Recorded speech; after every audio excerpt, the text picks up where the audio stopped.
Sometimes in life, the ground slips away from beneath your feet, and you realize that everything you thought you knew was a lie. That night was one of those moments for me. I came home early, expecting an ordinary evening. Instead, I found a betrayal so deep that it shattered everything I held dear. What I witnessed that night wasn't just an act of infidelity. It was a trap deliberately set by the two people I trusted most. From that moment on, what was about to unfold would change all of our lives forever.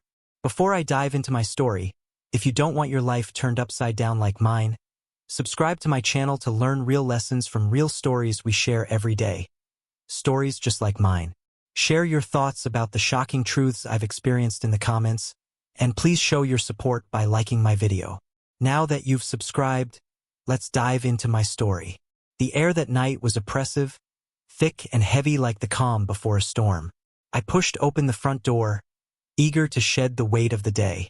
Work had been hell. Deadlines, meetings, the usual hustle.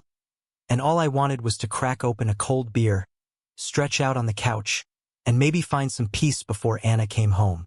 But the house greeted me with an unsettling silence. No hum of the TV, no clatter of dishes, just nothing. At first, I didn't think much of it. Maybe she had gone out, I thought. But there was something gnawing at me, a feeling I couldn't shake. I stood in the hallway, listening for any sign of life, waiting. My breath quickened, the silence deepened, and the air thickened, almost suffocating. I slowly climbed the stairs, each step echoing louder in the stillness. My heart was racing, though I didn't know why. Instinct, intuition, I'm not sure, but something was pulling me toward our bedroom. I hesitated at the door, my hand hovering over the knob. Then I heard it, a muffled moan, followed by the sound of bodies shifting. My blood ran cold. I stood there, feeling like I'd been frozen in time, trying to convince myself that what I heard wasn't real. But then, a louder sound, this time unmistakable, confirmed everything. I cracked the door open just enough to peek inside. The scene before me was like a nightmare, surreal yet painfully clear.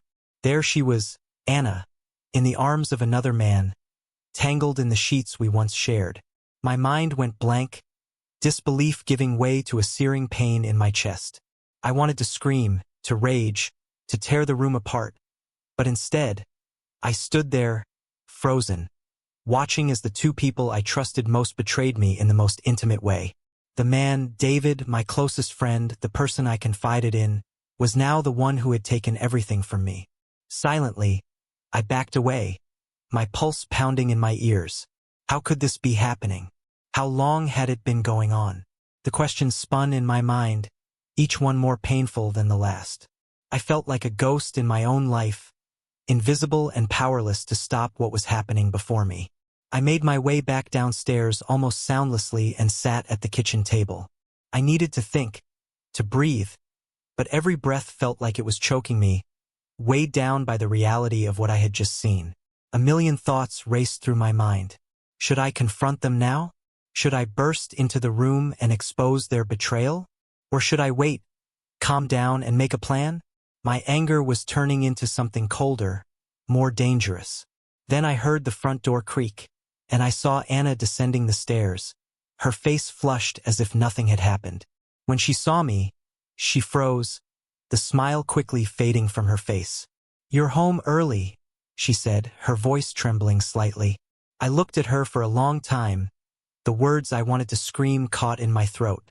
Finally, in a quiet, controlled voice, I said, "Yes, I wasn't expecting to find this." Her eyes widened, panic spreading across her face. "What do you mean?" she asked, her voice unnaturally high, trying to play it off. "Don't play dumb, Anna. I saw everything," I said, slowly rising to my feet. The color drained from her face. She opened her mouth, but no words came out. We both knew she'd been caught, but instead of admitting it, she did something that shattered me even more. She lied. "It's not what you think," she stammered, her hand shaking as she struggled for an excuse. "David was just helping me with something. It's really not what it looks like." I let out a bitter laugh, a hollow sound echoing through the room. "Helping you? In our bedroom? I could see her mind racing, trying to find a way out, but there was nowhere to go. She was trapped in her own web of lies, and I was no longer the man who would fall for them. "How long, Anna?" I asked, my voice cold and steady. "How long has this been going on?" Her eyes dropped to the floor, unable to meet mine. "It's complicated," she whispered. "Complicated," I repeated, the word leaving a bitter taste in my mouth. "You're sleeping with my best friend, and you call it complicated?"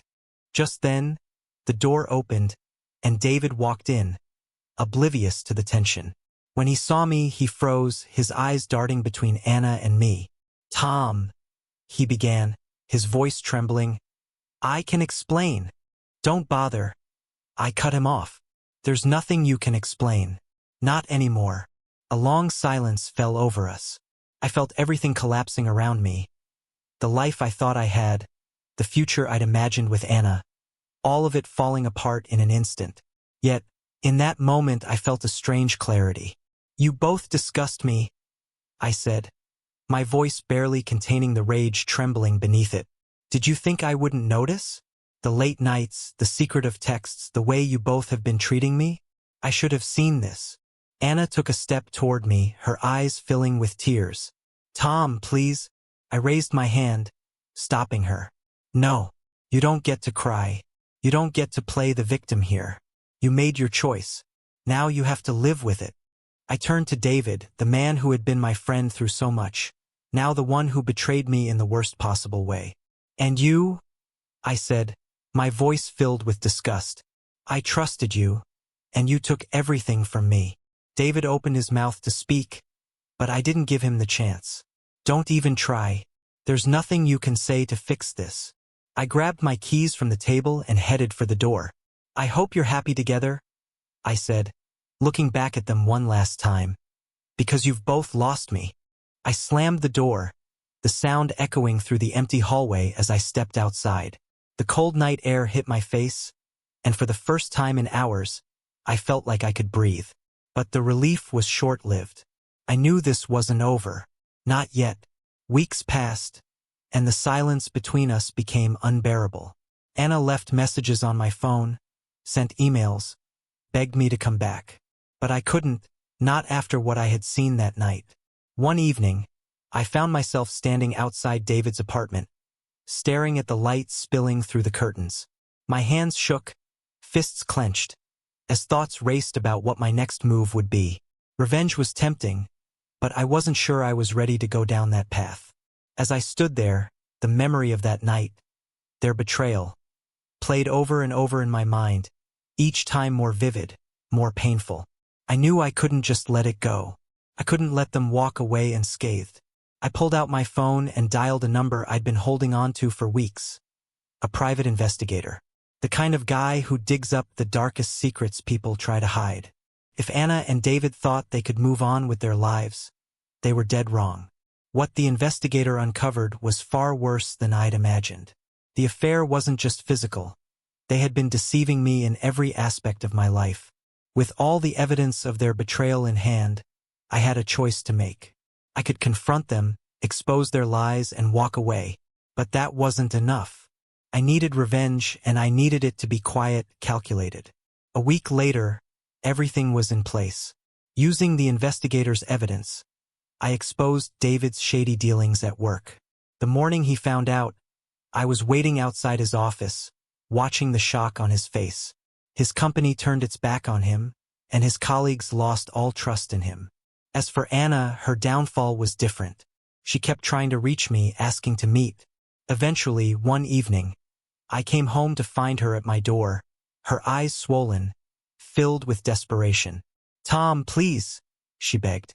"We can fix this. It was a mistake." I looked into her eyes, seeing the broken woman before me, but inside, I felt no pity, no remorse. I approached her calmly. "Anna," I said, "things we bury don't come back."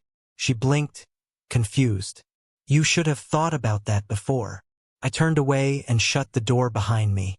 In that moment, I felt a true sense of freedom. My plan had worked. Both David and Anna had paid for what they did. And I I took a step forward into the rest of my life without them. So guys, if you all liked today's story, please like the video and subscribe to our channel. And don't forget to press the bell icon. Thank you for watching.